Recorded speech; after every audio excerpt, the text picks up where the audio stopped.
So, good morning, everybody, or I should say, uh, good day to everybody, depending on where you are. I'm here with my friend Nicole, and I'm going to let her say her last name because I'm sure to fracture it because it's not in my usual. I have enough trouble with words like nuclear and that type of thing. And so, Nicole, tell us who you are and what you do and where you're from. Okay. My name is Nicole Johnsizian, very simple, common name, right up there with Smith. Um, so I'm originally from the US, from New York, born and raised, but I live in Jerusalem. I've been here for about 20 years now.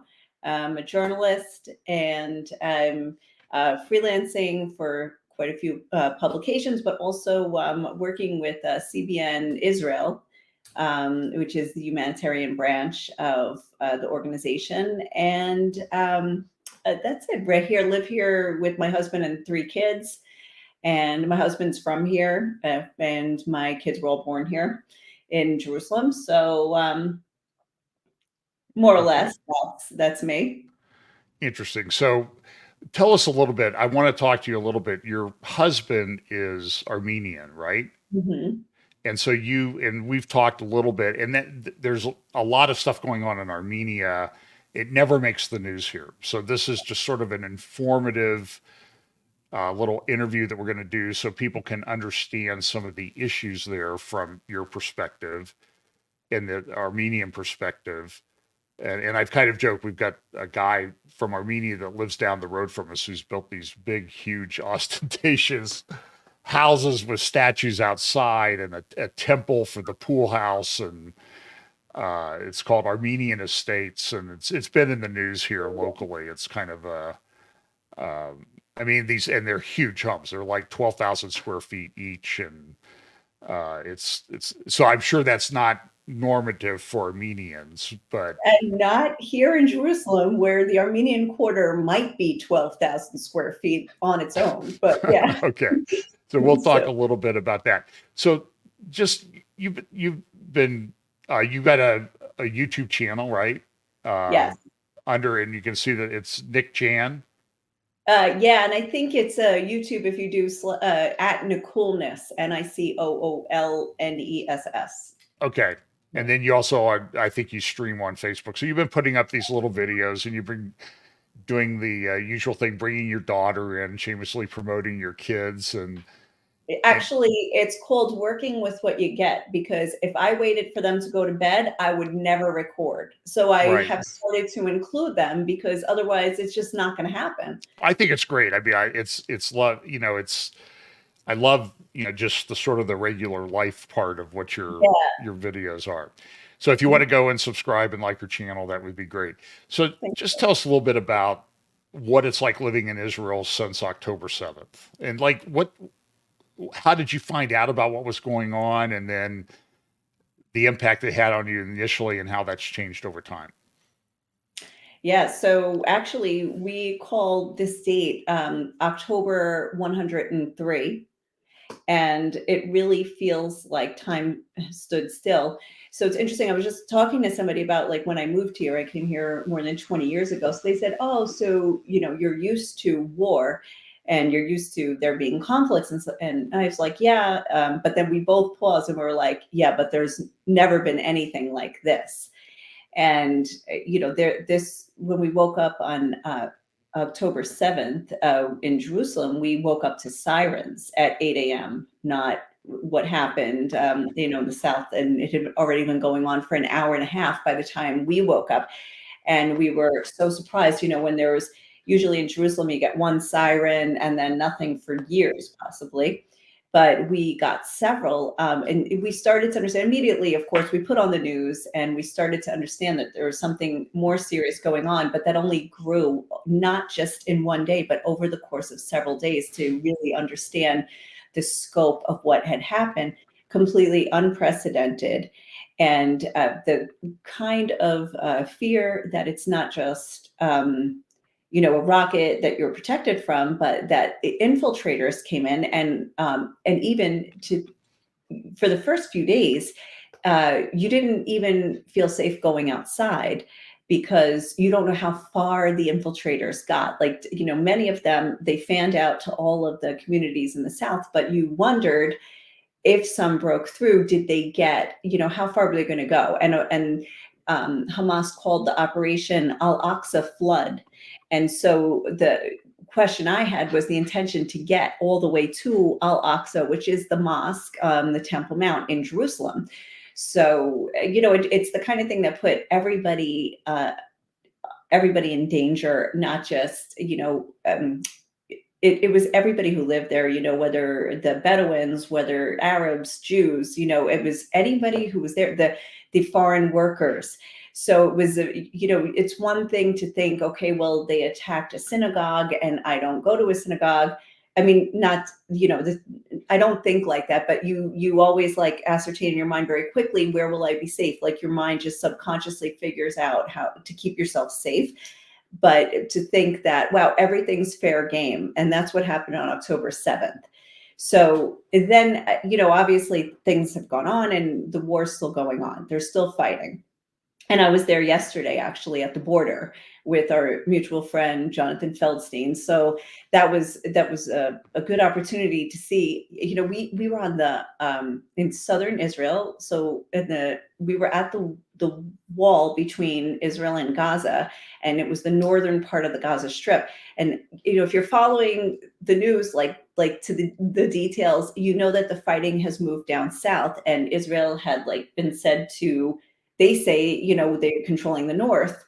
And so most of the fighting was now focused on the south. But we were on, where the northern border of Gaza.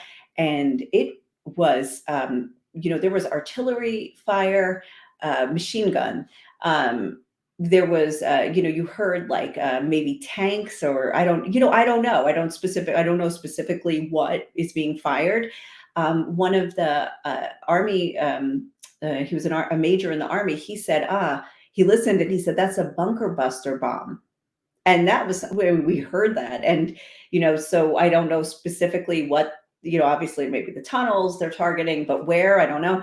Also, we saw jets going by and the flares dropping. And then, after that, you see the smoke rising, and there's a lot of activity still going on. So we've normalized the fact that there is war constantly going on, although we do feel safer to go about our daily lives. Routine has kicked back in. Kids are back in school. People are going to work. At least, the people not evacuated from their communities in the south and in the north of Israel. But for the most part, life has gone back to a weird kind of normal. Is it affected prices of food in the stores and that type of thing? Because I know that's a heavy agricultural area, and I know from talking to other friends, Brian Schrager and some others, that there was nobody there were a lot of Thai workers that worked in the fields down around Gaza, and they've all left, thousands of them. The ones that weren't taken hostage, a number were taken hostage, but the food is just sort of rotting in the fields, I guess. And so does that have an impact in the grocery store? Yeah, not just that, but also, what's happening in the Red Sea with the Houthis. The Right. Houthis are also threatening ships in the Red Sea, and if they're anywhere how connected to Israel or coming to Israel. So there's been some kind of impact also on trade and imports that go through the Red Sea.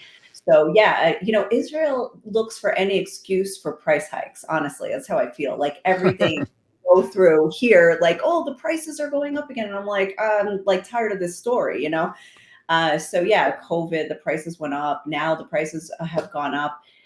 So yeah, so we're definitely affected by that as well. So you mentioned you had three children, and do was the school shut down for a while after October 7th? Yes, we had at least, it depended on the region you lived in, and Jerusalem being like the safest, or one of among the safest. I think it was only 2 weeks that the kids didn't have school, but that came after Sukkot vacation, which was already like 10 days. So, or like maybe it was 2 weeks this year. It's like a blur. But the attack happened on the last day of the feast. So the kids were supposed to go to school Sunday, the next day, because our days are Sunday through Thursday. So they were supposed to go to school the next day. And then they didn't go. It was about 2 weeks. But then, so you have to understand, like with Israel, like they color coded the country. So some where if you were closer to range of rockets, because when they finally got rid of the fear of, like they have controlled the infiltration, but then there were still rockets being fired, and some of these cities and towns near the border that are constantly being hit by rockets, they don't have shelters like in people's, like I was so surprised. Friend of mine, Jennifer, who lives in Ashdod, she doesn't live there. Her parents live there. And I said something about going to the shelter. And she goes, we don't have a shelter. And I'm like, what? But you guys have so many rockets. So it's the same with kindergartens. So they couldn't actually send the kids, they couldn't allow the kids to go back to school. So until that, those cities were shut down a lot longer for maybe a month and a half, 2 months.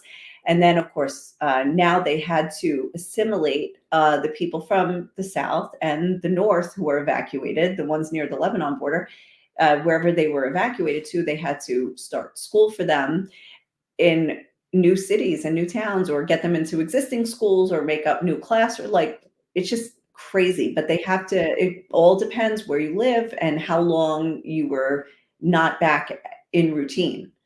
I've heard between the North and the South, there may be 120,000 or more people that have been displaced internally, Yes. and they're staying in hotels. Some of the people from the Gaza area are down at Eilat or over at the Dead Sea in Yep. hotels. And then from the North, I forget who it was. Somebody I know was walking through a hotel in Tel Aviv, and it was all the, you know, all these people from the North were staying there. Yes, yes, and they're also like in Nazareth and Tiberias. Yeah, there's some have started to, not the north, they have not gone back at all, but slowly they're reintegrating people into the southern communities, like the ones that weren't damaged. The ones that were damaged and destroyed, like Kibbutz Be'eri and Kfar Aza, like those people aren't going back for about a year, if at all, depending on like what the plans are for those. But like the ones that weren't damaged, like they have, or they were supposed to go back. Even the city of Sderot. So there's this big debate right now, because you know where Sderot is. It's like as The the crow. northern end of the strip, yeah. Yeah, yeah. It's about a kilometer, like by air, let's say, but um, to the Gaza border, and the government wants them to go back. But there has to be a lot of factors, like to go back, like you forget the shelters, like they're there or they're not, but you have to have, the schools can open, public transportation has to run, supermarkets have to open, things like that. Like there have to be certain things in place to allow citizens to return. So I went there last night. So compared to Sderot yesterday, compared to Sderot a month ago, is a little bit more alive. Like there was one place to get food, whereas last time there were zero places. There were more people walking around. There were lights on in some of the residential buildings. So I was like, all right, so people are starting to return on their own. They're tired of it, but there's not much they can do aside from buy groceries and fill their car with gas. That's about it. Yeah, in the North, I saw an interview with I don't know, Sarat Zahavi, I think is her name. Saritza Javi, yeah. Yeah, and she's wonderful. I mean, she has Alma Research, and it's a great website to kind of tell what's going on in the North. And I saw an interview with her at the with my friends Amira Vivi and over at IDSF, and she just said we can't come back and live with the rocket threat. I mean, you just can't live like this. And so until that's resolved, people aren't coming back. But then that has like this cascade effect. The schools are closed, the businesses are closed, people have businesses, and whether those businesses will ever be able to recover. I mean, she said Right. Kiryat Shimona had, and I don't know if I'm saying the name right, but one of the larger towns up there near the border, it's like 25,000 people, and there's only a couple thousand people left. But I don't even know how they're there. I mean, some people are holding out. Some people are not even allowed to be because the military is using their town. Yeah, it's a very nobody knows which way it's going with the North with Hezbollah. So I wasn't going to ask you this question, but I want to ask you this question because and I've seen a lot of people talking about it. What happened on October? How did this happen on October 7th?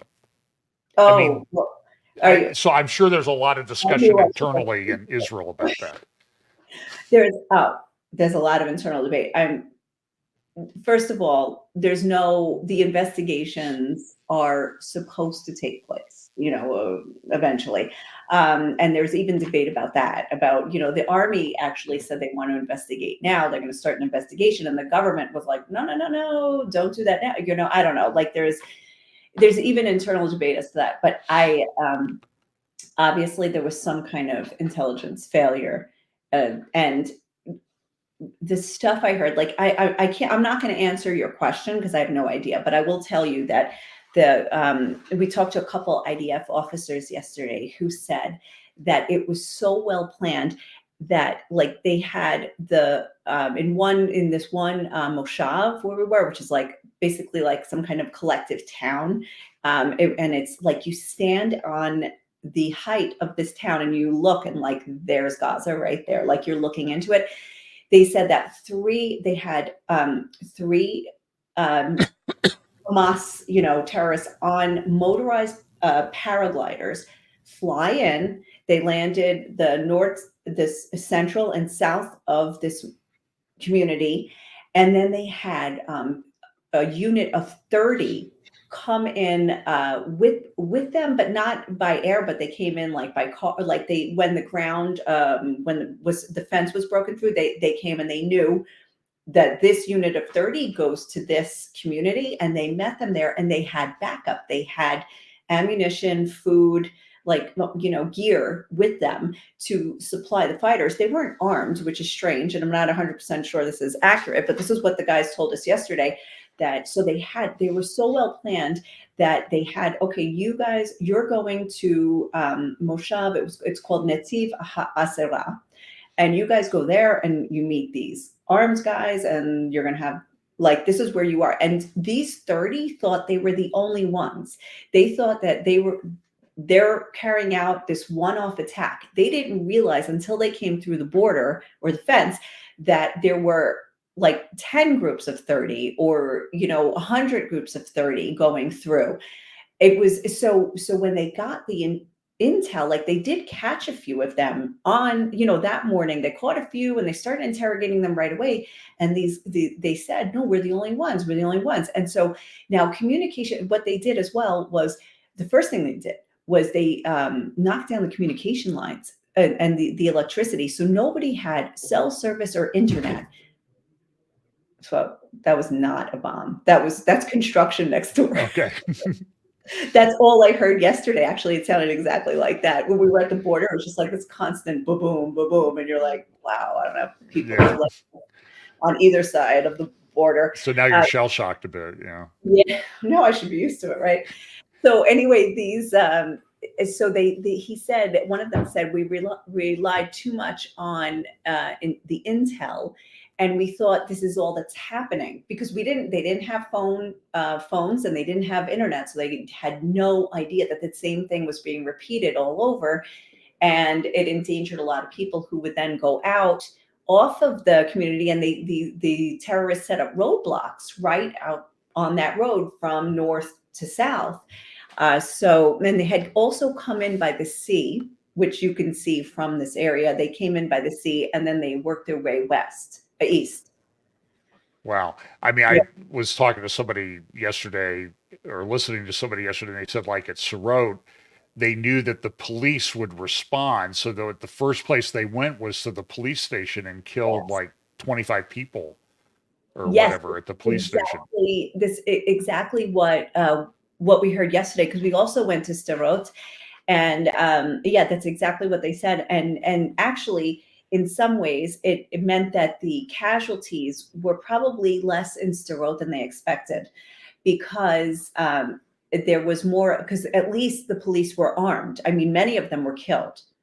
But at least they were armed. Whereas if they split their resources and if the terrorists had gone to like residential communities where people aren't armed, more people would have been killed. So the fact that they went there, in essence, kind of lowered the death toll.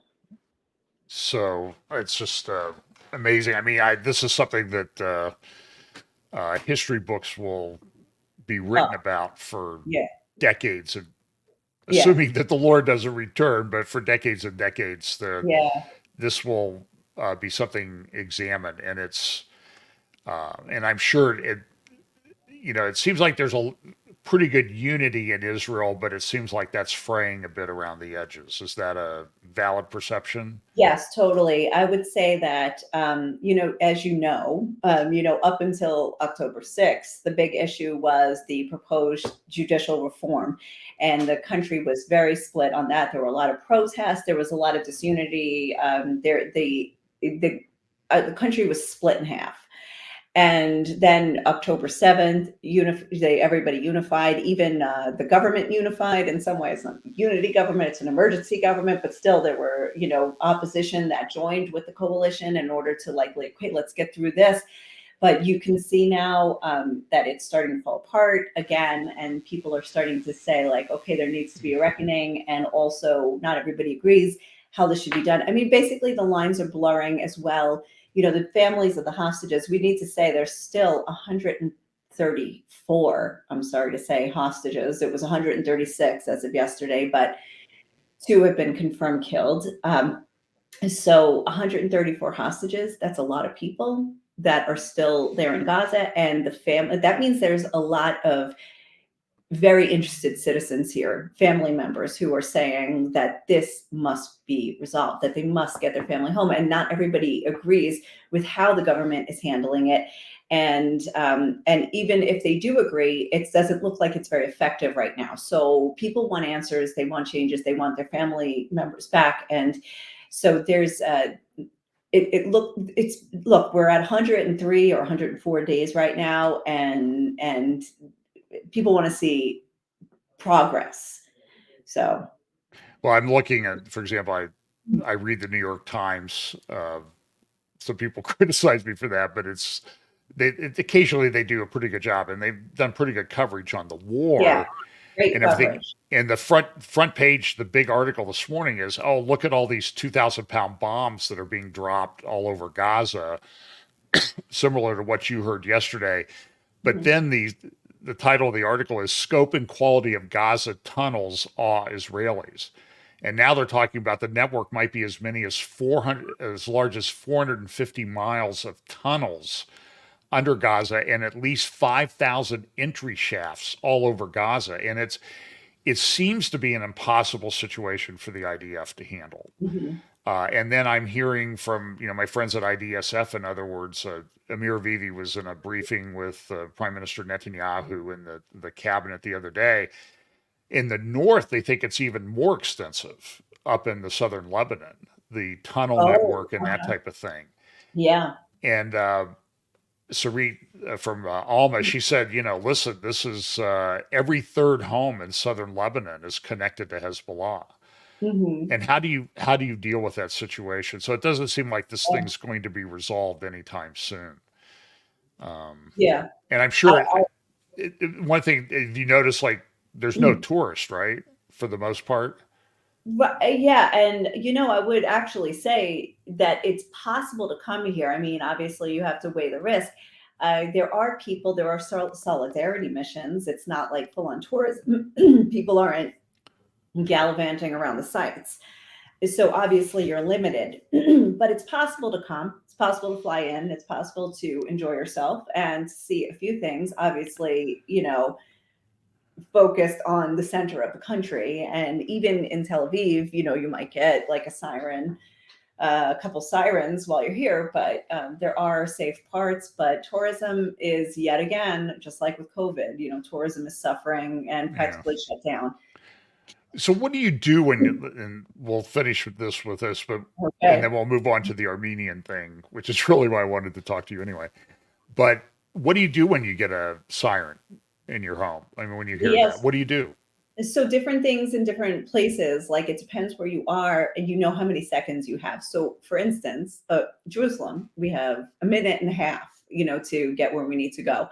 Most old apartments in Jerusalem don't have a shelter inside the apartment. So you have to like go usually to the bottom floor of your building, or you just go into the stairwell. It's considered safe enough. And everybody, of course, relies on the Iron Dome, which, the anti missile defense system, which knocks down missiles in the sky, doesn't get them all, but gets a good, very high percentage of them. So, you kind of rely on that and you just go in your stairwell for the most part. But in the south, the closer you are to Gaza or the north, depending on where the missile's coming from, there are some places that have 10 seconds. 10 seconds, you're not even getting to the shelter in your house, let alone, so you do your best. But while we were driving around yesterday, down south, I, of course, out of habit, just put on my seatbelt, and the IDF officer was like, "Oh, no, don't do that. You only have 10 seconds to get out of the car. Don't be worried about unbuckling yourself." He goes, "We don't wear seatbelts here." And I was like, "Oh, okay." And then I said, "But like, doesn't it ding like the car go, annoy that annoying ding when you don't buckle up?" And he's like, "Oh yeah, we got a solution to that." And he took like a clip and he just buckled it and he's like, "Now we're good." So no seatbelts. So they have 10 seconds, and there are temporary shelters. This is an agricultural area. You're out in the field working. You're not going to make it. You're not a sprinter. You're not like Usain Bolt, from the Jamaican team, like a sprinting team. We're Right. not fast, right? We're not fast enough, but there's temporary shelters and walls and concrete blocks that people can run to or can lay down on the ground and cover their head. But in places that are further away, like I think Tel Aviv has 90 seconds as well, and there's enough shelters and enough time where you can most likely be safe. There are very few hits, there are very few deaths or injuries from these rockets, thank God. But you just have to know where you are, and usually people will tell you what to do. The problem on October 7th, though, was the Hamas people. They had mapped out the kibbutzes or kibbutzim or whatever you call them, and they knew where the shelters were, and they knew Oh, exactly yeah, where to go to, yeah, because they knew the people would run there because they fired just right. this massive rocket barrage at the beginning. Right. And there's these shelters were made for rockets. They weren't made for warding off, face to face terrorists. They weren't made for, but some of them are just bus stops, essentially Yeah, fortified bus stops. So there's no door, and yeah, a lot of people. I mean, they were slaughtered inside. yeah, Even the ones in houses aren't meant to be locked and to withstand a person, an RPG or a machine gun. They're only meant to withstand a rocket impact. So yeah. yeah. So Nicole and I met about it a little over a year ago. I was at the Christian Media Summit. I was invited to that by the Israeli government, and I met Nicole. We were over at the Knesset. If you remember, I think it was your first visit to the Knesset, right? No, no, no, Oh, okay.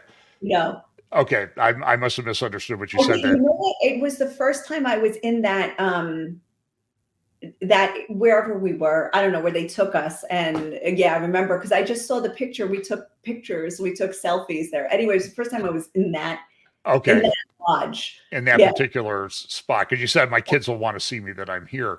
But they were yes. forming the Netanyahu had not yet formed the government, but the Knesset was meeting that day, and we listened to speeches, some talks from like Sharon Haskell and Ben Gavir and some other people. But and you could see then that the conflict was already well in place. Yep. For example, when Ben Gavir, who's from a religious Zionist party, when he got up to speak, all of a sudden, all the other people in the room that were members of the, oh, I have a meeting I have to go to. And they kind of each made this dramatic exit when he got up to speak. So you could see that there was going to be a lot of tension. So let's talk about Armenia. So let's start with the parking lot. That'll kind of because you've talked about this parking lot controversy in Oh my the gosh. old in the old city of Jerusalem, Yeah. and there's an Armenian quarter. So just explain a little bit about the Actually, logistics of that. can we start with, let me start with Armenia and Okay, then well, go let's to do that. Okay. Jerusalem, because the parking lot is like a college course. We're Okay. gonna need like a semester. But I like, just to lay the groundwork, and I'll like, hopefully I'll do this briefly. I'll hopefully I'll do like 4,000, 6,000 years of history, really brief. No, but Armenia is a right now, like, it's a modern day country, but it's an empire that's been around in the days of like biblical. It's biblical. Like, there are mentions of Armenia, and even like Armenia in the language of Armenian is called Hayastan. And so Hai was in the Bible. And so the people of Armenia and the Armenian kingdom and the history, which is, very complex, and, I don't know, I'm not a historian, but it goes back thousands of years. Also, Noah landed with the ark on Mount Ararat, they believe, and that was part of ancient Armenia. So even though it's in like modern day Turkey, Mount Ararat's in modern day Turkey, the Armenians still have this like historic and traditional connection to Mount Ararat, and dated back to like one of the sons of Noah that eventually like was the father of the Armenians. So anyway, Armenian was a pagan nation until the year 301, and then became a Christian nation. There's a legend, really, or story. The story goes that a man named Gregory was thrown into a pit because he was uh, evangelizing, and he was believed in Jesus and was telling people to believe in Jesus. And so the king threw him into a pit, and he was there for 13 years until the king fell ill, and the king's sister said, "Oh, you need this man to pray for you." And so he was like, "Okay." So the king was healed, and then the king declared that we should follow the God of Gregory. And so that's when Armenia became the first nation ever to declare Christianity its national religion, and that was in the year 301. And soon after that, Armenians started making pilgrimages to Jerusalem. And that is why you have an Armenian quarter in Jerusalem. So it goes back to the 300s, actually. And it's the only quarter in the old city of Jerusalem that is a nationality as opposed to a religion, because the other three quarters are the Jewish, the Christian, and the Muslim quarters. So Armenia has, very, it seems randomly, especially now, like that its own quarter, and really based on their religion. I have to say, like, as probably second to the Jews, who have like they're a people and a religion combined. The Armenians are the closest to that, I would say, of any other country or people, where Armenians are first and foremost Christian, and they have the Armenian Apostolic Church, which is more Orthodox. There are also Catholics. There are, these days, also evangelicals. And if you know of the Full Gospel Businessmen's Association, that was founded by an Armenian who left Armenia, went to America, and by the Shakarian family. So that is how they are connected to Jerusalem and why they have presence there. Also, another interesting thing is that they made their own alphabet. It was commissioned, I think it was in the year 405, where the king at that time commissioned somebody to create an alphabet so that the people could read the Bible. And that's also fascinating, because that wasn't the same, I think, in England, where the commoners were not able to read the scriptures, but whereas it was promoted in Armenia that everybody should be able to access the Word of God. So that's more or less, I mean, that's like many years of history all in one. But now the Armenian Quarter in Jerusalem has been around for about 1,600, 1,700 years, and it's been a continuous presence. that has ebbed and flowed over the years. Sometimes it's been more people, sometimes it's been fewer people. And in recent history, the population increased after the genocide. Now, the Armenian genocide is something that I would say a lot of Americans sadly don't know enough about. But it was when Armenians at the time were living in Turkey. Well, the Ottoman Empire eventually took over a lot of this region, from the north to where, to here, to Israel, to Jerusalem. Um, it was the part of the Ottoman Empire. And so, Armenian land and Armenian people who lived on that land were suddenly part of Turkey. And eventually, this genocide happened. It's actually started in the late 1800s. There were killings, but the genocide in full became more systematic in 1914 to 1917, and 1.5 million Armenians were killed. It was a little bit nationalistic, but it was also religious. That it was against, their Christians were crucified as part of the some of the murders that were carried out. There were crucifixions. There were really horrific acts. And there were also death marches. And from these death marches, where many people, they were marched into the desert to get out of Turkey, and then they would go through Syria. And a lot of, so many people died along the way. They weren't fed, or, they died of starvation, they died of exhaustion, dehydration. But the ones who survived or escaped somehow before then ended up in Syria, Jordan, Lebanon, and Jerusalem. Many of them, because they had family in some of these places, they ended up, after getting to Syria, they were dispersed to different places where there were already previously existing Armenian communities. So that's how many people got to Jerusalem. Also, my husband's family. My husband's grandparents escaped the genocide and made it to Jerusalem. And unfortunately, I don't know their whole story. And we need to find somebody who can even tell us, like, even more details about how or why they escaped. And, Yeah. but they got to Jerusalem. And at the time, it was still part of, what was the 90s? So, wow, was that the British it was overlapping with the Ottomans and the British at that point.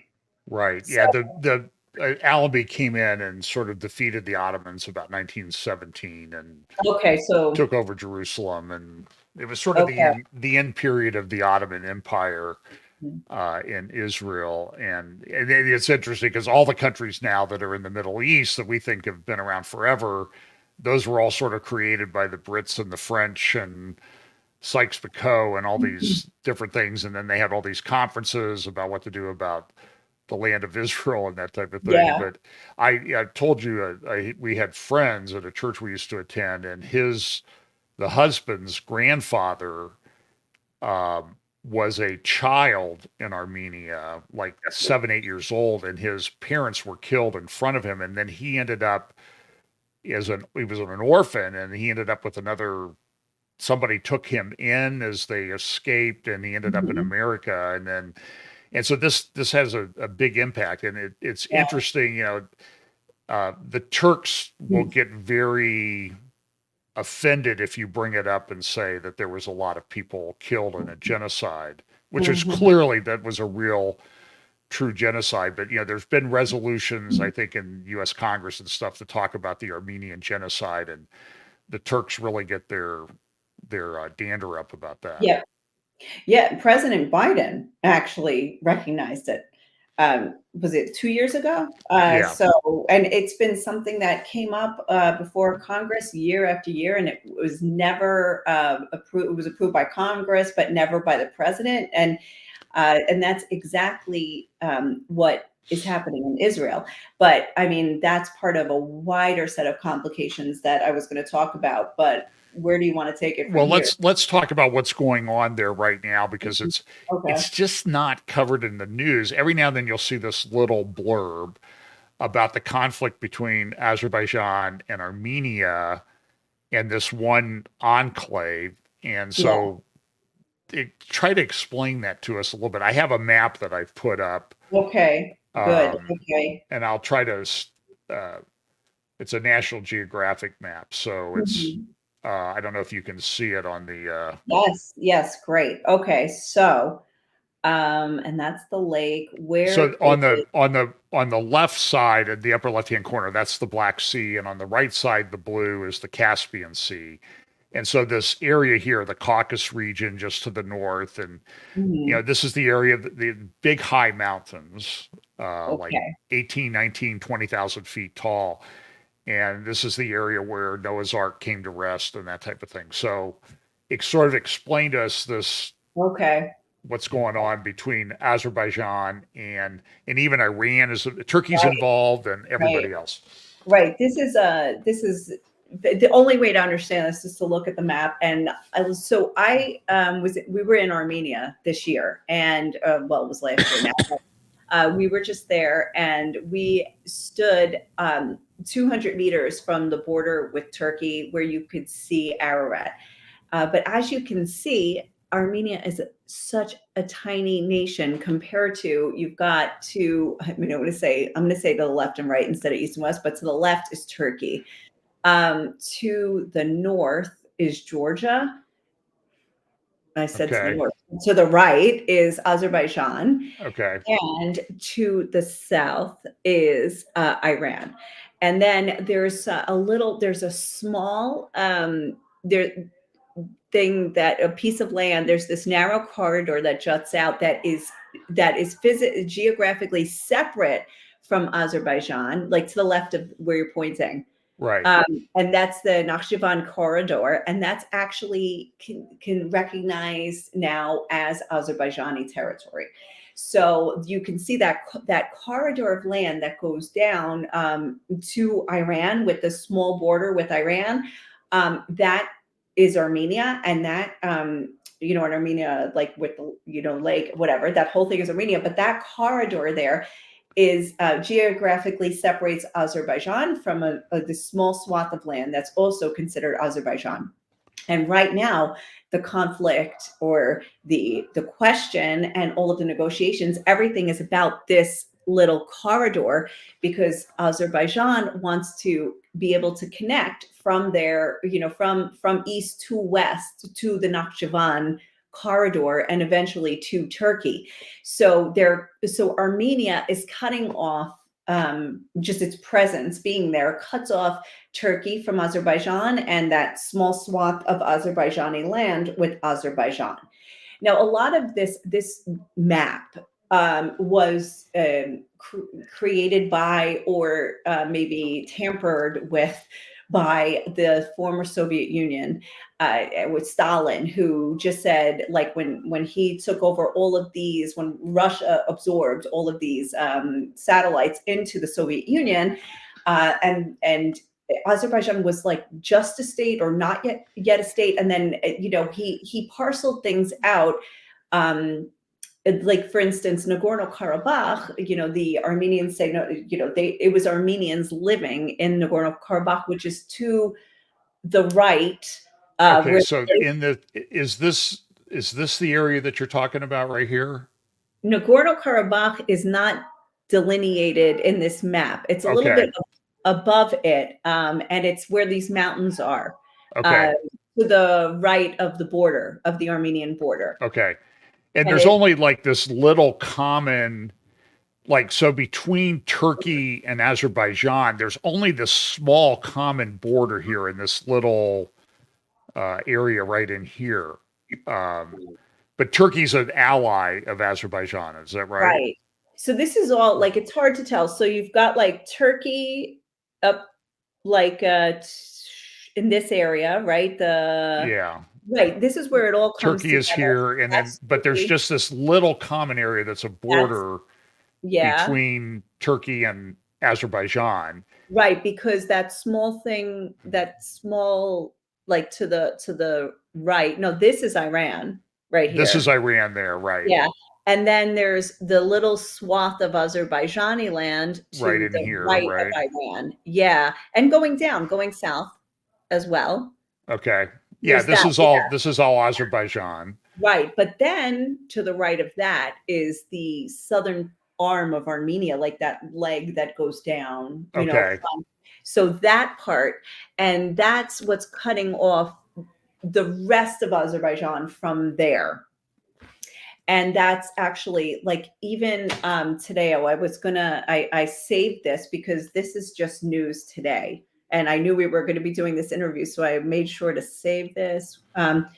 The EU warned Azerbaijan yesterday, Tuesday, against invading Armenia following Baku's renewed demands for Yerevan to open an extraterritorial corridor to the Nakhchivan enclave, which is that small piece of Azerbaijan there.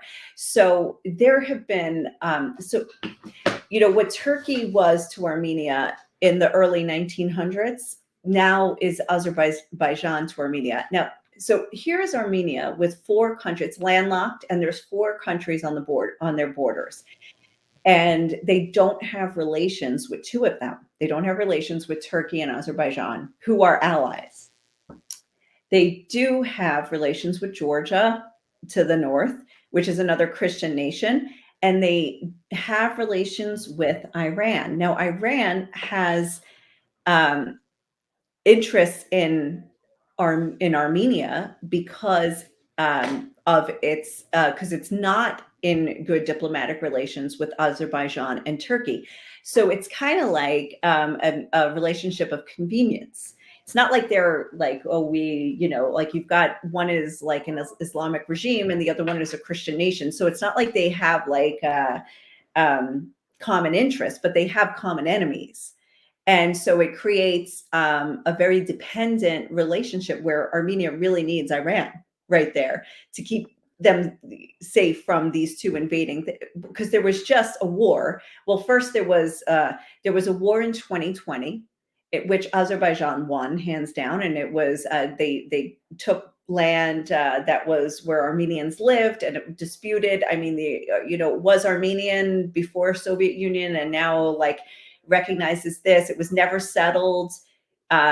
It was never, like, as far as the Armenians are concerned, it was never settled internationally. So during the war, it was taken by Azerbaijan, and then there was the enclave, which is not delineated on the map, but it's to the east of the Armenian border.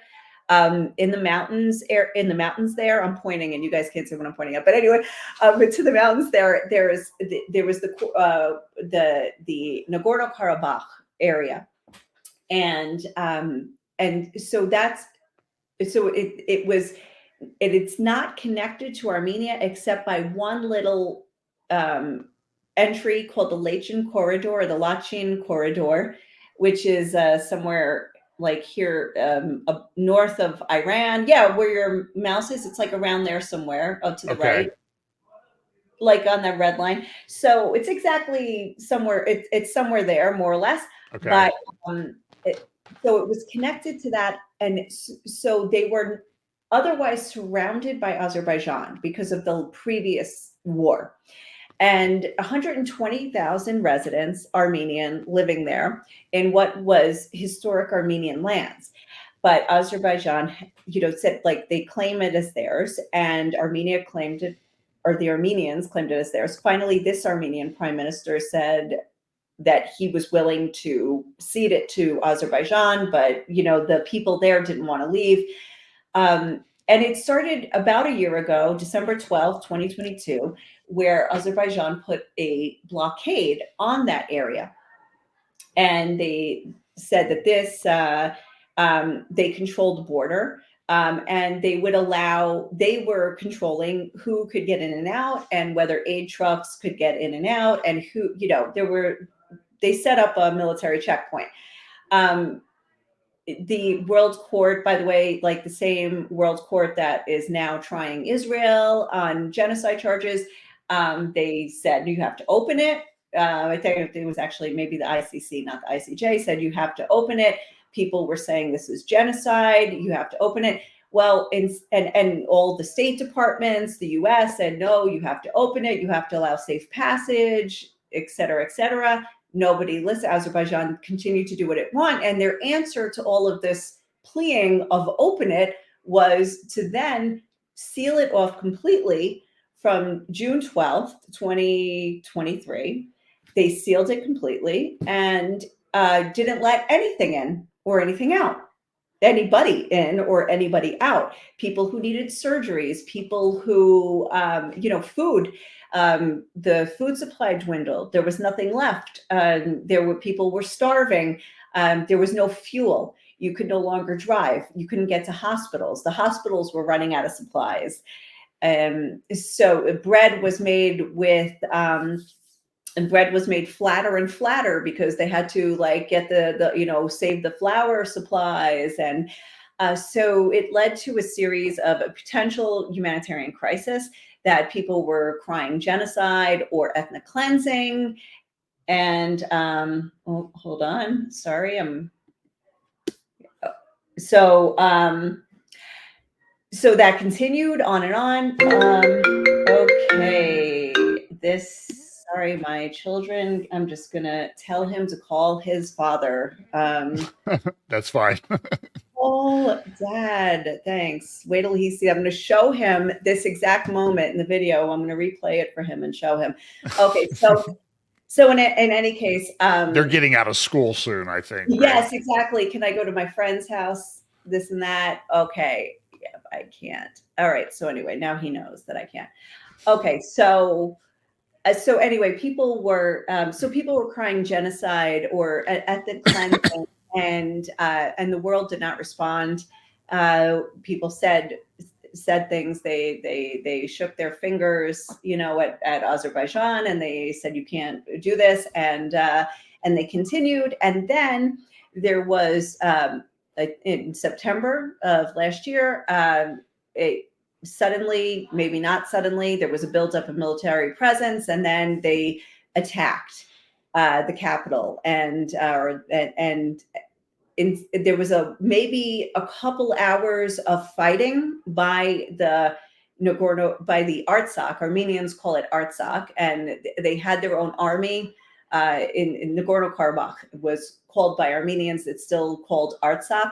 They had their own army and they had their own government, their own people, and so they put up a fight, maybe for a couple hours or a couple days, and then knew it was a lost cause because Azerbaijan is very well armed. And as you can see, the country is massive and has millions more people than they do. And all of the Armenians, at least 100,000, now maybe it's up to 110,000, fled to that corridor. It took them days to get through.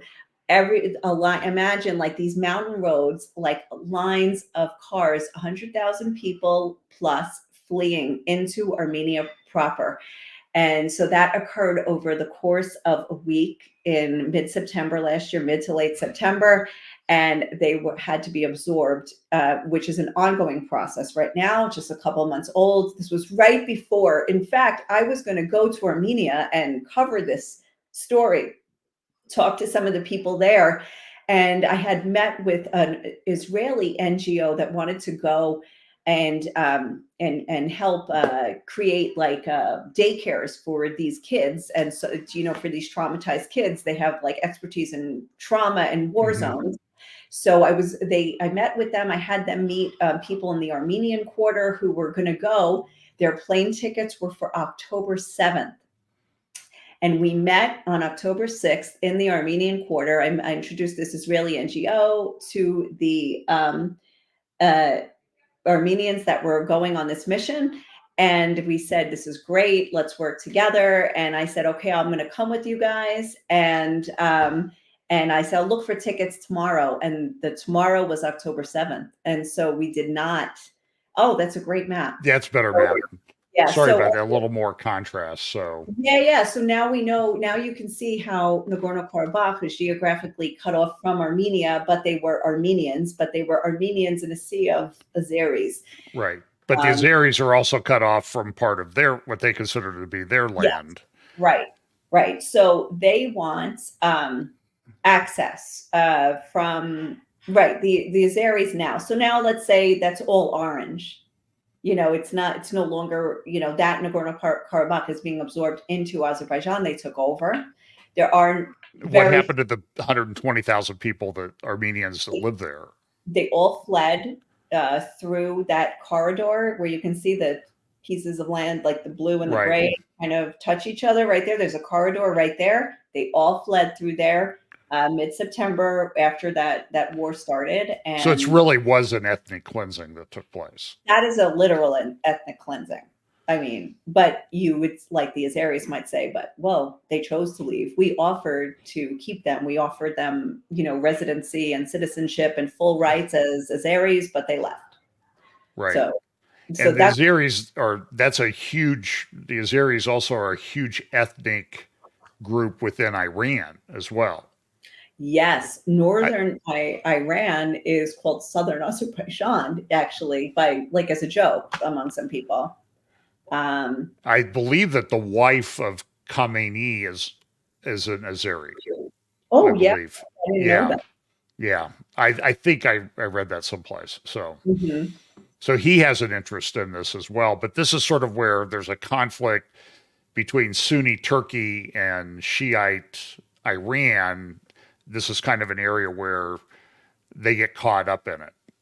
In the Yes, and is I forgot, but Azerbaijan it's secular Muslim, but is it Shiite? I think it is. I'm not sure if it is or not.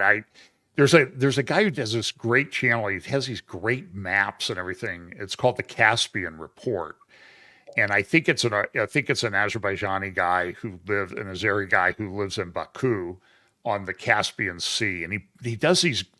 I don't necessarily agree with his geopolitical analysis, but he has like the greatest maps in the world, and I'm trying to figure out how he does that because I would like that. I'm a map guy. I like maps, I but love me too. I think they explain a lot like this. I mean, it's very hard for me to explain, but when you see it, even I can mhm. explain it better. I'm trying to see if they are. And Azerbaijan, so people know, the Caspian Sea is very oil rich. Baku is a very important oil area. The Caspian Sea is a very oil rich area. And then the question is, how do they get that from there to market? Because there's not, Right. so they have pipelines through Turkey, and that leads to geopolitical things. And just a historical thing, too, so people understand, is that uh, Stalin had kind of an interest in here because Stalin was from Georgia originally, and Right. so he was a Georgian, and so that's why he kind of messed around. And the Soviet Union was great at playing people off against each other because if they were under conflict with each other, then they would leave the Soviets alone. I think is the way they rationalized it. Right. Now, so now that we can see the map, what I think is this is where you can really, I mean, now that we really see clearly these things, you can understand now the geopolitics that's involved in Jerusalem. Because how does this relate to Jerusalem? So you just mentioned oil. So Azerbaijan is a wealthy nation, or, at least some people are wealthy, but it has a lot of resources. And so for decades now, Azerbaijan has been a very good ally of Israel's. And they, for one, also they are able to sell their oil to a lot of different countries. Not, they export their oil. They're also very good. Like the president of Azerbaijan and the presidents of Azerbaijan and Turkey are very, very close. They echo each other in a lot of their what they say. And so Armenia is basically in the way of them connecting, if you could literally in the way. And something to note, if Yerevan is maybe somewhere like around the E of Armenia, more or Mm-hmm. less, something like that, I think. It may be a little north of there, but in any case, the president of Azerbaijan today, who's been president for a couple decades, and before that, it was his father. So you can see where that's headed. But he calls Yerevan, the capital of Armenia, he calls it Western Azerbaijan. So he is essentially claiming that land as theirs, and this is why we need to pay attention to what's happening there, because if you look at what he has said in the past, and if you look at also the things that Erdogan has said, President of Turkey, they they don't think Armenia needs to be here. Armenia is like an obstacle to them, and Armenia is like weak. Armenia is still pulling itself out of. It's weak militarily. I mean, it's still pulling itself out of the shackles of communism, of being part of the Soviet Union. Was taken as one of the republics, and so it's still getting itself free. It's still getting up to speed, and they're slowly doing that, like with their economy. Now, Armenia does have it going for itself for sure, hands out, like the culture, the history, and their faith. When you go to Armenia, you feel you have stepped into history. The churches there and the monasteries there, of which there are still there are hundreds to thousands. They are from like the 600s, the 700s. They have this like the way they were built. They can't be destroyed. And they have a very specific architecture, as opposed to going to, like, even in Israel, like the churches here look different. So they have so it's just like you feel the history. You see the engraved crosses everywhere you go, like they're engraved on stone, and it's a thing. It's like an Armenian known thing. It's called the Hachkavs, and they're everywhere. So Armenia is like an open air museum, and it's still true to its faith. Like, it's still getting up to speed with the economy, the military, but it's got the culture, the history. Like, the music is rich, the art is rich, their faith is rich, and this is the kind of thing you don't wipe out from the face of the earth. And of course, being the carriers of the Christian faith, going back to the year 301, this is something that I wish Christians would pay more attention to.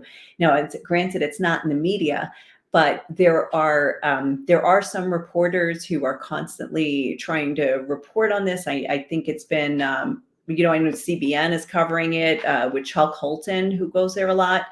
And there's some other outlets, but I'm trying to hit on it. I'm trying to stay up to speed with what's happening over there. But for me, a lot of it relates to what's happening here in Jerusalem. And so there's a lot of if you look at where Azerbaijan is, and now knowing that Israel is ally of Azerbaijan, Iran is right there. And who's Israel's biggest enemy? It's Iran. It's Right. always worried about. I mean, Hamas we're worried about today, but overall, like, Hamas even gets its backing from Iran. But So Israel has a close relationship with Azerbaijan exactly. because they I think they've used it, or have hoped that they would be able to use it as a forward base if they have to attack Iran. And that's Right. the Azerbaijani government has come out and said, no, they're not going to do that, because that would cause if they allowed that would cause some problems with Iran right next Right. door. But then there's also the question of the oil Mhm. that comes from the Caspian Sea through pipeline in Turkey that comes to Israel. Because I know that the Hamas people are really upset with Turkey that they allow that oil to come through. Why don't we cut off Israel if Mhm. Israel's really our enemy? And so Erdogan says all these pro-Hamas things and anti-Israel things, but he allows the oil through. Right. And I'm not. My suspicion is that Erdogan's family is heavily involved in the oil business, I think, and that explains some of it. Oh, interesting. Okay. Well, there was a lot of question about oil and ISIS and how they were supplied and everything. So, and I don't know. I mean, everybody accuses Yeah. everybody of everything. So Yes, let's they're falling out of lockstep now. I mean, Turkey was making like overtures to Israel for the last several years, and they right. had relations. The president went there, and Well, they had a big meeting set up that was supposed to yes, take place in October. Netanyahu was supposed to go, I think, to Turkey. Yeah. So yeah, a lot was happening there. and one of the things for Armenians here is Israel, which the Jewish people went through a genocide, the Holocaust, and yet Israel does not officially recognize the Armenian genocide. And so that's very painful to Armenians. And the other thing is that Israel is one of the biggest supplier of arms to Azerbaijan. And it's, Israeli drones that were used against Armenians that were very deadly in the 2020 war. And so this is something that the Armenians are very upset about, that obviously any country can buy arms from any country. You're free to sell to whoever, but it becomes personal if you're an Armenian living in Israel and you hear about your brothers getting killed by Israeli weapons. Right. And I've seen people in the media, people who I really respect, but they come across as very, very pro-Azerbaijani and very anti-Armenian. I mean, it's pretty. Yes. Yeah, there's a little. It's kind of hard to reconcile a little bit to me, but 100%. There's a little bit of a derangement syndrome when it comes to Armenia, and it's one thing. Even I often say, you can criticize Israel without being anti-Semitic.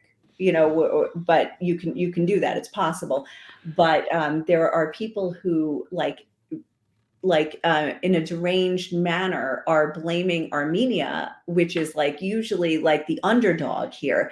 And so there's a lot of that goes around, why you can be friends with Azerbaijan without saying that Armenia is accusing it of all of these crazy things. So I don't know if you want to get into that, but let's talk a little bit. Let me pull up a map here of the old city.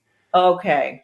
And we can kind of talk about that. This is kind of a basic a map of the quarters of the old city. So people if you've been to Jerusalem, a lot of times you will enter through if you're coming from downtown Jerusalem, you'll enter through the New Gate or the Jaffa Gate. Mm-hmm. And so if you enter through the New Gate, you come right into the Armenian Quarter, right? No, New Gate, no. Zion Gate is right into the Armenian Quarter. New Gate's the Christian Quarter. Which one's the Armenian Quarter? All in blue down there. Oh, okay. So, I've got them mixed up. Okay, yeah. So the Jaffa Gate, when you come in by the Tower of David, to the right is the Armenian Quarter. Yes. And then it borders on the Jewish Quarter. This would be the southern part of the old city. And then you have the Muslim Quarter, which is kind of yellowish, and then the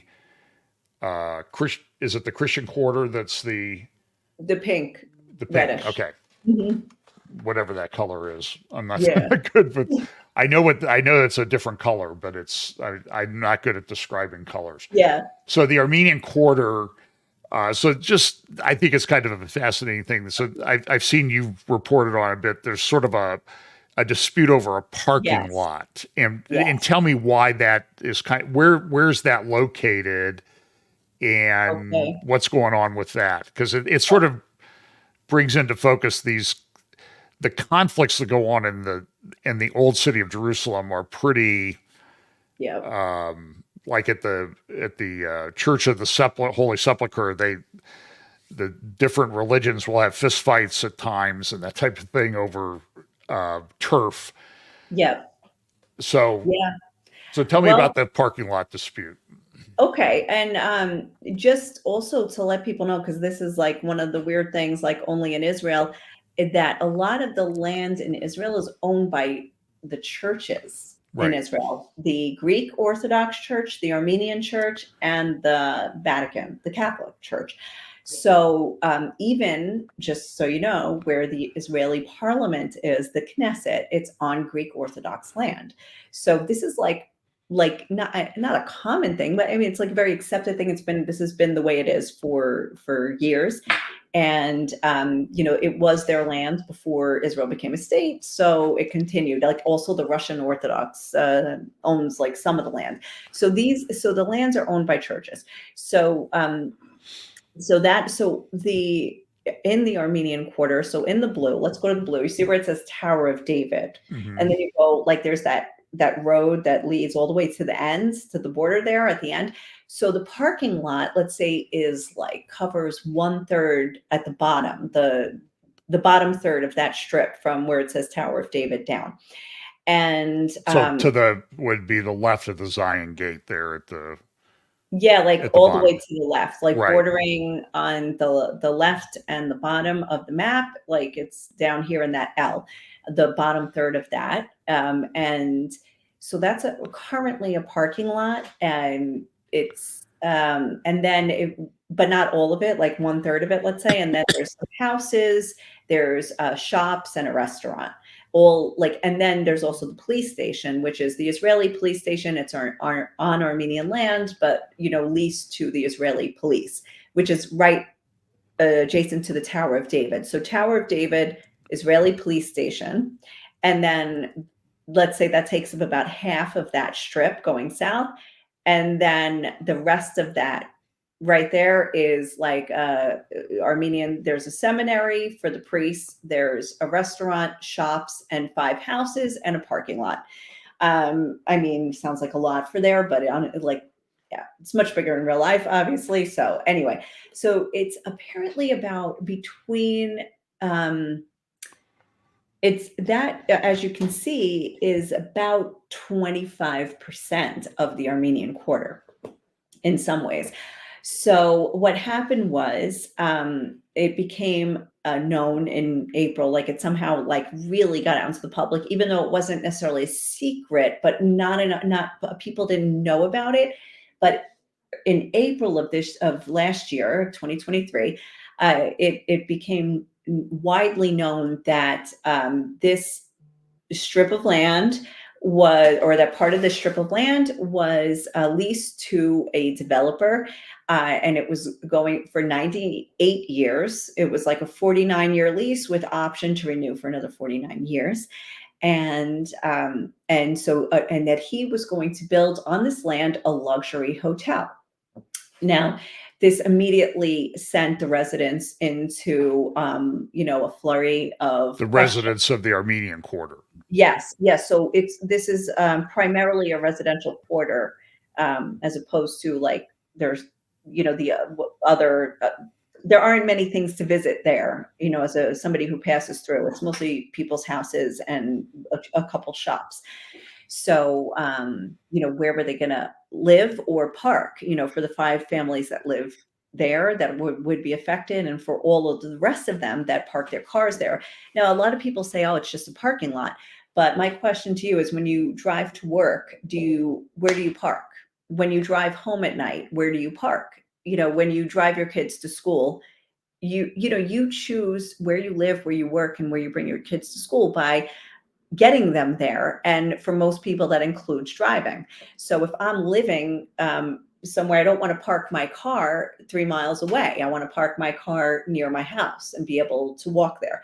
So it would obviously it would impact the livability of the quarter for most of the people.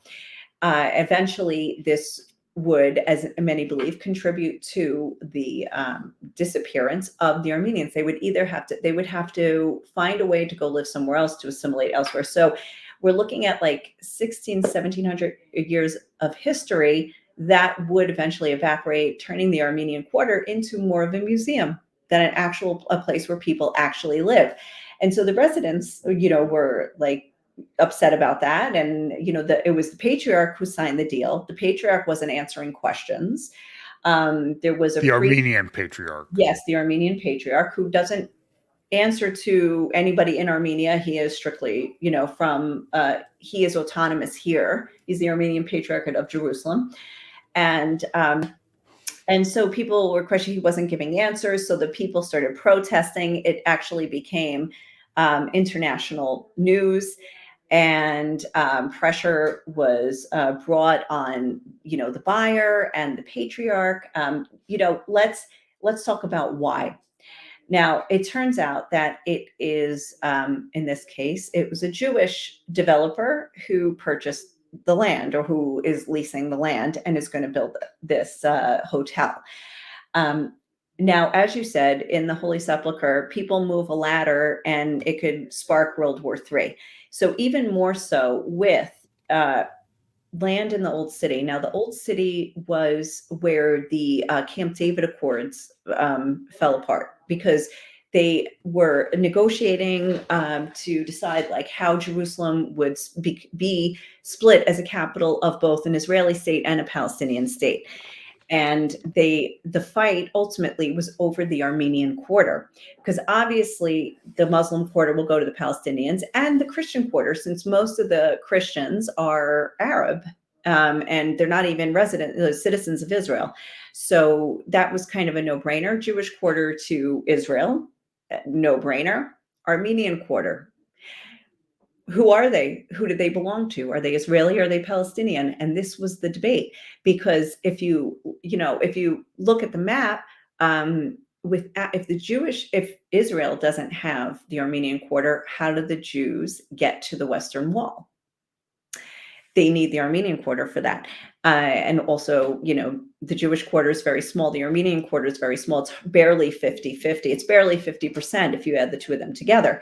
So that's where, so people who talk about like the final status say that any sale of land is already determining the final status arrangement based on the ownership. So in this case, he's a Jewish man, a Jewish developer who leased this land, meaning it's automatically going to become Israeli, a part of Israel. So that upset all of the people who either want to keep the negotiation open or want to negotiate it politically and not based on possession. Because simply if possession's 9/10 of the law, and I'm Israeli and now I'm building a hotel which turns into housing, which is Jews are going to live here, then it by default it's a de facto Jewish quarter or Israeli part of the Jewish state of Israel.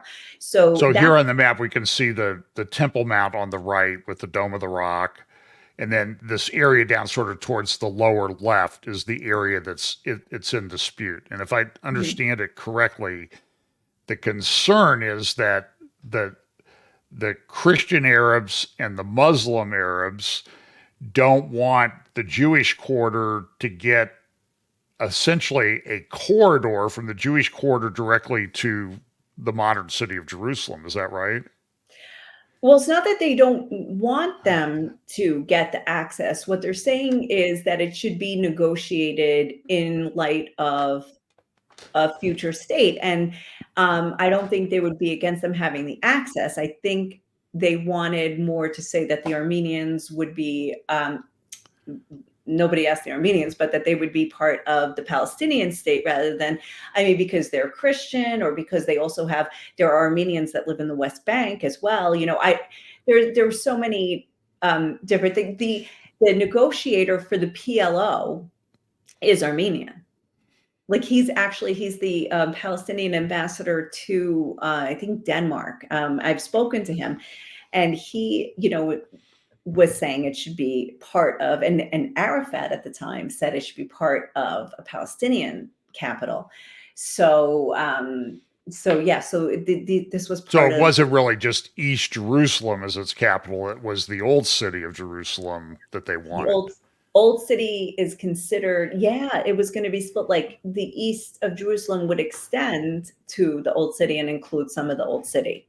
And if people don't know historically, so when you go to the Jewish quarter, everything's nice and new and pristine because it was destroyed effectively when the Jordanians had control prior to the 67 war. There was like a giant synagogue there that was destroyed. Right. Now it's been rebuilt in the Jewish quarter, but that's at least my understanding is that's why the Jewish quarter looks pretty new compared to the other parts of the old city, which are quite old in many cases. Yeah, they renovated the Newgate area. So the Christian quarter got a really good makeover lately as well. And the Armenians are starting to also renovate, but there's a lot that's not open to the public, but still like you can, like that whole street. Anyway, so. But the And Tower of so David complex, that the museum and everything, that's in the Armenian Quarter, right? essentially, even Christchurch, Christchurch, a lot of people who go to Jerusalem like to have a cup of coffee at Christchurch. That's also Armenian, yes, Okay. and the police station. So anyway, so this is just sort of a microcosm of the bigger conflict and Yes, all the things like our State Department. I'll be honest with you, I don't understand how a two-state solution will ever work. It just seems to be completely impossible, especially in light of the current conflict. Um, yes, I think um, it would be sort of the death knell for any political career of either party, any of the, I don't know, 800 parties that they have in right, Israel. right. It would be sort of like the end of your political career to say, okay, well, I've got this two-state solution now, at least I don't in light of the see current conflict. how any I don't- well, look, I don't see how a two-state solution works itself out, but I don't see how a one-state solution works either. But all that aside, how all the two-state solution will never work because nobody will agree on how to divide the old city. And so that, and also how do you connect the Palestinian areas? Like the West Bank is disconnected from Gaza geographically. So if you want to say all the Palestinians can stay on the land they're on, but how do you connect them? And you have a corridor like we're looking at with Azerbaijan and Armenia that goes through Israel, and so that's essentially almost parallel to what's happening, in Armenia. Well, that But was part of the Trump plan, was to connect Gaza to Palestinian areas in the West Bank and mhm. connect West Bank areas to Jordan with Oh, certain okay. Yeah. corridors. That was part of Uh-huh. the Trump map. Okay. And that came out like that was almost exactly 4 years ago that came out. In a Okay. couple of days, it'll have its fourth anniversary. And there's been a lot of talk. I've talked a lot about the things that kind of, I think the Saudi monarchy is allowed, the Saudi government is allowed to be put in the press about, well, maybe we have a Mhm. Jordanian option, that the Mhm. Jordanians would come in and we would have this thing called the Hashemite Kingdom of Mhm. Palestine. Mhm. But then that's like, and then Christians are like, wait a minute, you're dividing up the land, and I get all that. It just seems to me to be an impossible situation for anybody to Yeah, resolve. it's so impossible that I'm not even going to go there. And I don't know. Like at this point, I don't see any solution. I see it as utterly impossible. So I'm going to focus on the little thing, which is the Armenian thing. Now, the little bit of land, the Armenians, one of the reasons that it's raised such controversy, and mind you, this has gone like viral around the world, is because there are Jewish groups, that organizations that their mission is to buy land that's or houses or property that is owned by Arabs, or non-Jews, let's say, and to then house Jews there and to like settle the land, and so that's happening in East Jerusalem, in different places, in Silwan, and in Sheikh So Jarrah. we just talk about this. So if this is the Temple Mount here, up here, the Dome of the Rock and the Al Aqsa Mosque.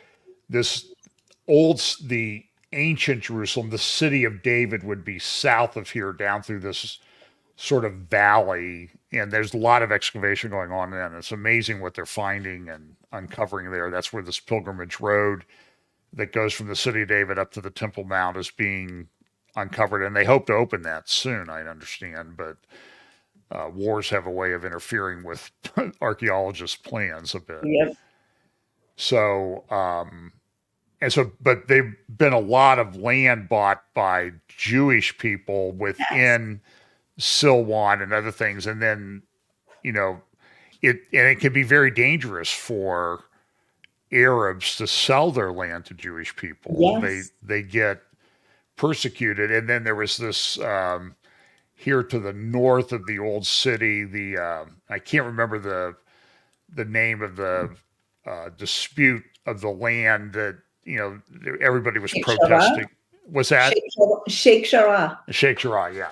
Yes. Yeah. So that's a big one. So now, so this happens, like this land lease gets revealed. And already, I forgot to add that if you go back to like the Christian Quarter, the Greek Orthodox Church has apparently sold uh, two huge buildings right when you enter Jaffa Gate. So if you can see, like, if you want to be like they'll take it, I they'll think take it and say, like, if this is like an Israeli plot to buy the land and to call it theirs. So now when you walk into Jaffa Gate, instead of Christians and Armenians, who are not Israeli, you've got two Jewish buildings here, and then you've got Tower of David, now rented by Israeli police, and then you would have this hotel on the next plot of land. And so it would be like Jewish, Jewish, Jewish, Jewish, Jewish, all the way to almost the Jewish quarter.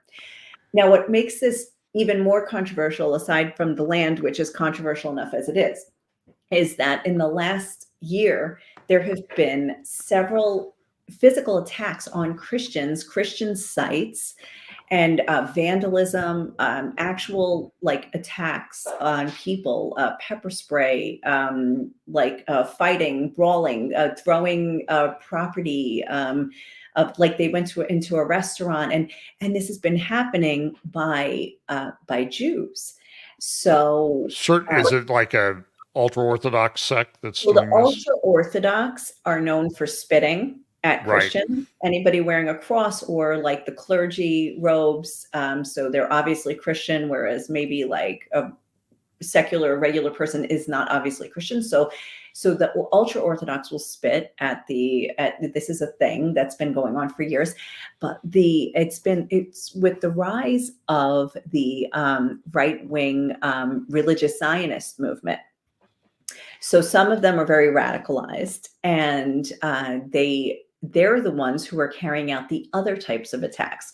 So there were several dozen attacks last year that ended up in arrest and fights. Some people hospitalized, property damaged, things like that. And so this was also came to light. This came to light at a time when all these attacks were like at their at a height. So that's really also made this more controversial, more suspicious, more polarizing, and it's definitely served to polarize. So there have been conflicts as well. Like, so in this parking lot now, it became a standoff. The Armenians actually set up like a tent to prevent work from being done, because the builder came in, and he said the developer came in, he brought bulldozers, and he started to actually like work on the land to build this hotel. And the Armenians said, no, no, no, no, because we want this to go to court first, and they wanted to appeal it. So even the patriarch, who didn't answer any questions from April till October, finally said, I'm against the deal and I'm trying to rescind it. Like he said, it was not, I was tricked into signing this and all of this. So he actually made a legal move to have it removed, to have it reversed. And then in November, the developer came with himself with, and he he works with a Christian Arab, and a Christian Israeli Arab. So it's like all mixed up, right? So you've got Christian Armenians on one side, you've got the Jewish developer and a Christian Arab partner on the other side, and they come in with armed Jewish settlers. Like, I'm talking like they're religious Zionist, the settler looking Jews that come in with machine guns and Dobermans, to the Armenian Quarter. And there's obviously a confrontation there.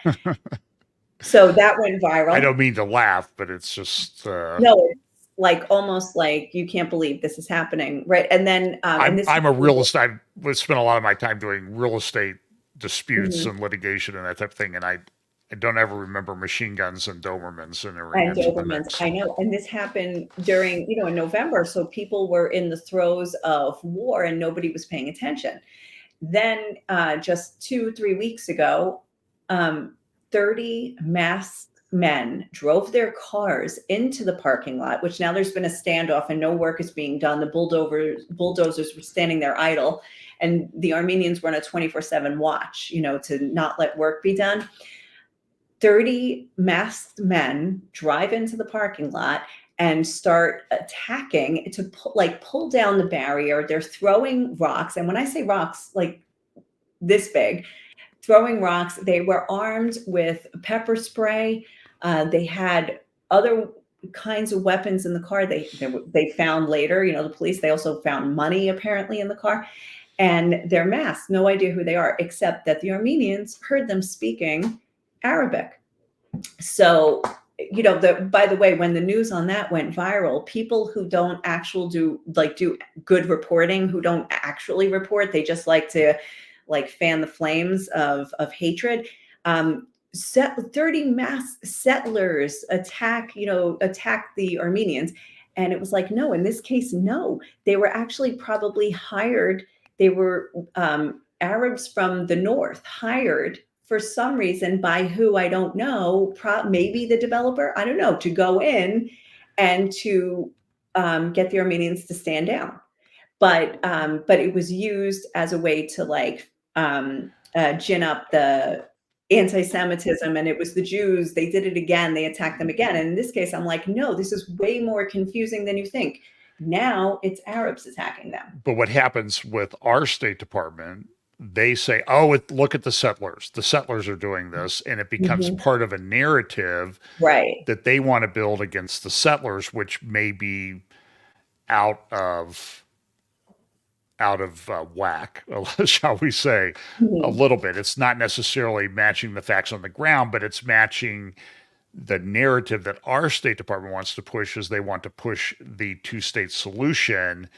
We got to get these crazy settler people in Israel that actually think that Jews can live here in certain parts of it. We got to get them under control. So this just feeds that particular narrative, right. I think. There's a lot of stuff that's going on. Everybody, I noticed based on this, I think the story here is that the Armenian presence could be erased. Let's not even try to figure out by who. Let's figure out how to stop it. Now, if you want to use it to feed your narrative, you can do that. But what I see with this, instead of looking at the facts, it's okay to be able to criticize Israel for some of its policies. And it's okay to criticize the settlers for some of their policies, but it's not okay to blame where it's not warranted. So people really need to take a step back and understand the situation and not just go in blaming one side or the other, but understanding really who is doing this or really what the impact's going to be. And we can do it without hating.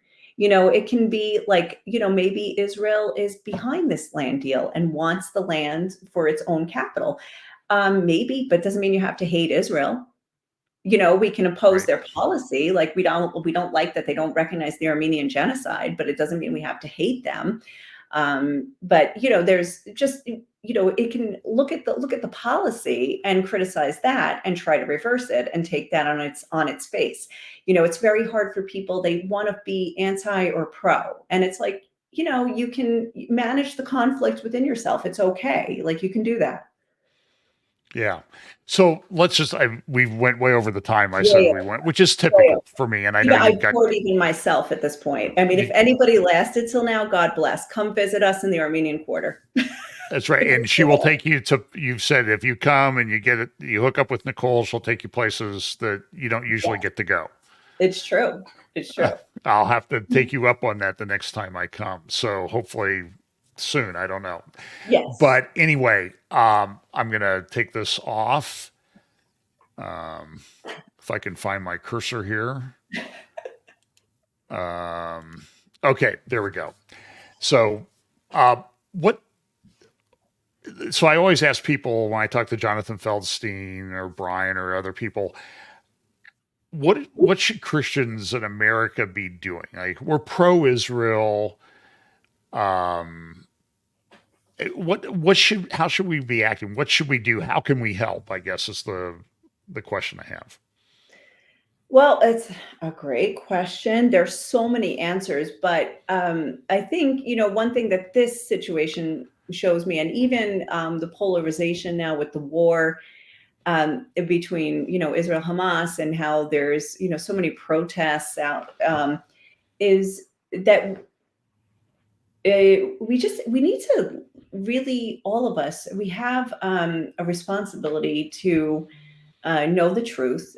Um, but also understanding, like, I think we need to understand in every situation. I think this blanket politics, I learned in Israel after growing up in America and having like just two parties, yes or no, right or wrong. Israel has 1,000 parties, on a daily basis, but um, and a smaller country than America. And so, as much as I don't love that system, it also has taught me to understand all the issues, and that you don't have to just be for this, which means you're against that. Like, being for something doesn't mean you should be against the other thing. So I think that what I would say to people is to really try to understand the whole issue, and with the Armenian presence in Jerusalem, but also even like with the war, like understand what's happening, and not just, that are pro something become hate of something else. So I think that's very important. Is that we can be pro Israel, but we could criticize Israel. We can. We need to be able to do both, or to understand. I mean, you don't have to be critical of everything, but you need to be able to think critically and understand other issues and how it's impacted. So I don't know. Does that make sense? Yeah, yeah. I mean, it's a very complex thing. Like, and I don't know your position. I'm a lawyer, and so when I see judges being tyrannical, I guess, and taking too much power for themselves, so I understand the need for judicial reform. But it's like throwing an RPG into the middle of a room when you talk about it in Israel. I won't even comment right now. This will be another 2 hours. I know. And so and I understand all the different conflicts and everything. So I just have kind of my own particular that's sort of informed by my view of judges, and Hmm. the to keep them in check, I guess, is the way to do it. But how do you do that? So anyway, Nicole, we'll have to do this again sometime. I'm sure this is not going away anytime soon. I don't see how this conflict is resolved. Yeah.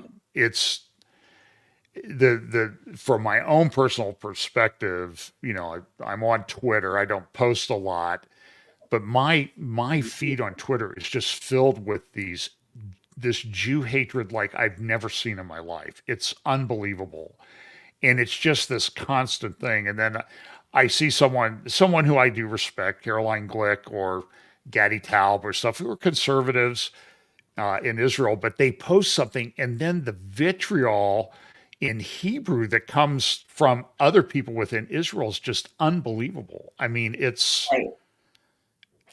it's you got to have a pretty thick skin, I guess, to have Listen, any position in Israel. I think what I'm trying to say is you can hate, like, for instance, you can be totally opposed to Israel, like to this land deal going on in the Armenian Hmm. Quarter, but you don't have to hate the Jews. I Right. mean, that's like, where did you, to take it from there to there is crazy. Yeah. So like, everything should be balanced. Like, maybe even the ones on the right should be balanced, by the way. But Yeah. So anyway, if people want to follow you, where they can do that, and your YouTube and that type of thing. yeah, so YouTube is the Inside Scoop with Nick Jan is what it's called, but it could at Nicoleness, Nicoolness, to find it on YouTube, and Facebook. Put my name on there, I guess, Nicole Johnson. Good luck spelling it. Or I put Nick Jan. It's the first three letters of my name, which are much easier than the whole one. That's So great. the Inside Scoop with Nick Jan, Okay, and great. my website, nickjan.com. Okay. That was probably the easiest one to say, and then you can get to everything from there. Yeah, and I saw something on CBN, just a clip that somebody else had put up, and I thought that voice sounds awfully familiar, and I think it was something about somebody who had dressed up as a Franciscan priest and got attacked in the uh, Armenian Quarter. I think it was you. I don't know. Huh. It sure sounded familiar, Okay. but maybe it wasn't. Maybe it was somebody else. Anyway, so Nicole, thanks a lot. Thank you. And I hope we've cleared up a little bit of confusion or informed people about some of the issues that start elsewhere, but now are sort of manifesting themselves in Jerusalem. Yeah. And it's an incredible time. So anyway, thanks a lot and have a good day. Thank you so much. Thank you.